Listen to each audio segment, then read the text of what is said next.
ఇవాళ కాంగ్రెస్ పార్టీ అధికారంలోకి రావడానికి అనేకమైనటువంటి మాటలు చెప్పినటువంటి సందర్భాన్ని మనం గుర్తు తెచ్చుకోవాలి. అధికారంలోకి వచ్చి 15 నెలలైంది.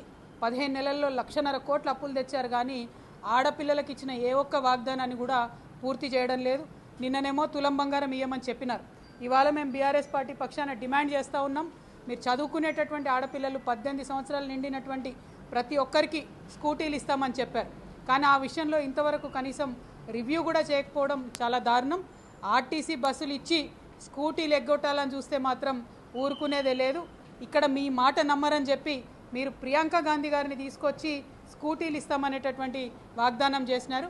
So that is why we are questioning Priyanka ji, it has been 15 months of your government.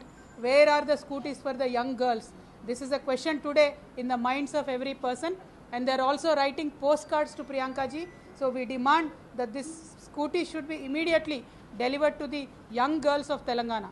Thank you. Jai Telangana.